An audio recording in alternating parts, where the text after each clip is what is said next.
Bonjour à toutes et à tous. Oh, j'ai oublié ce que j'allais dire. C'est bien à peine d'être deux.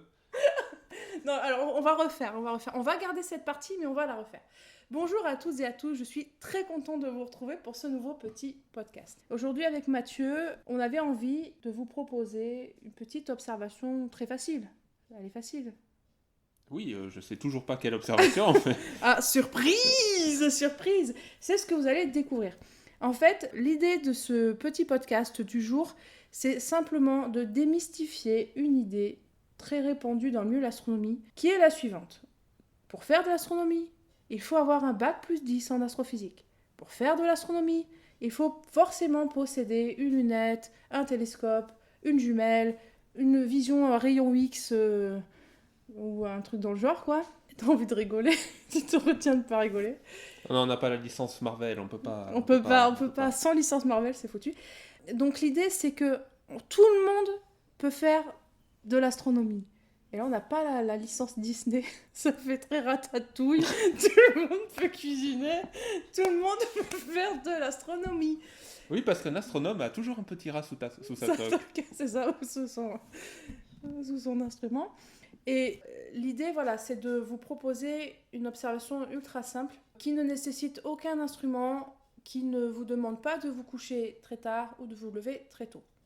Ce soir, dans le ciel, bien après le coucher du soleil, vers environ 23h, heure de votre montre, un fin croissant de lune va se trouver très proche de la planète Mars. Pourquoi on vous propose cette petite observation ? Simplement pour vous familiariser avec le ciel.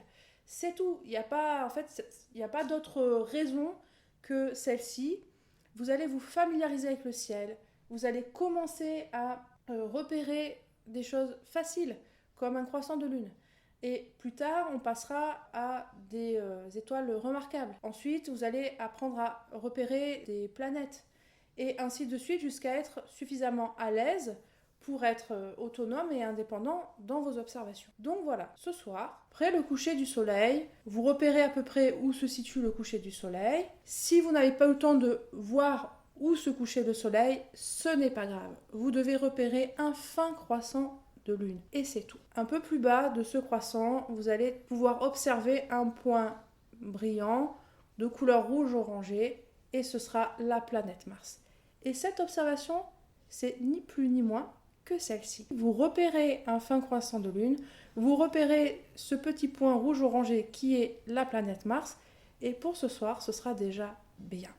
Mais vous vous doutez que si je prends le temps d'enregistrer un podcast simplement pour vous dire « Hé, regardez là, à côté de l'horizon où le soleil se couche, il y a un fin croissant de lune », ça, vous pourriez le trouver n'importe où. Alors, moi, ce que je vais vous donner en plus aujourd'hui, c'est une petite astuce. Et cette astuce, c'est la suivante. Quand vous voyez un fin croissant de lune et que si vous deviez le dessiner, vous apercevriez que... On ne dit pas apercevriez, je crois.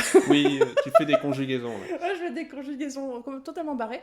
Donc en fait, quand l'arrondi de ce croissant de lune se trouve du côté droit, la partie pleine en fait de ce croissant est du côté de votre main droite, vous savez que c'est le premier quartier. Le premier quartier de la lunaison, il ne se voit que le soir sur l'horizon ouest. Vous ne pouvez pas le voir ailleurs. Donc cette petite indication vous permet de vous repérer, de savoir déjà sur quel horizon vous êtes et de savoir où vous en êtes de la lunaison. Pareillement, si vous voyez un quartier de lune dont l'arrondi se trouve du côté de votre main gauche, vous savez que vous êtes sur l'horizon est. Et ce croissant-là, vous ne pouvez le voir que petit matin. L'astronomie, c'est fait de plein de petites astuces, c'est fait de plein de petites choses qui existent pour vous faciliter l'observation. Ça vous donne simplement ces indications-là, où se trouve l'horizon, où vous en êtes de la lunaison. Donc toutes ces petites astuces, tous ces petits mémotechniques pour faciliter l'observation, eh bien, c'est ce qu'on apprend dans les bases en astronomie et c'est ce que vous pourrez retrouver notamment, mais pas que, hein, on est bien d'accord, il y aura beaucoup d'autres choses puisque ce sont des accompagnements personnalisés. Ce sont des choses que vous allez pouvoir retrouver durant nos soirées cet été. Les dates sont à venir Et bien entendu, vous commencez à me connaître un petit peu et à connaître ma passion pour les sciences humaines, qui est mon domaine de compétence. Et durant ces soirées, nous vous proposons à la fois une initiation à l'astronomie et une immersion dans les cultures célestes du monde entier. Ce sera retrouvé sur la page de notre agenda qui est à venir, donc restez connectés.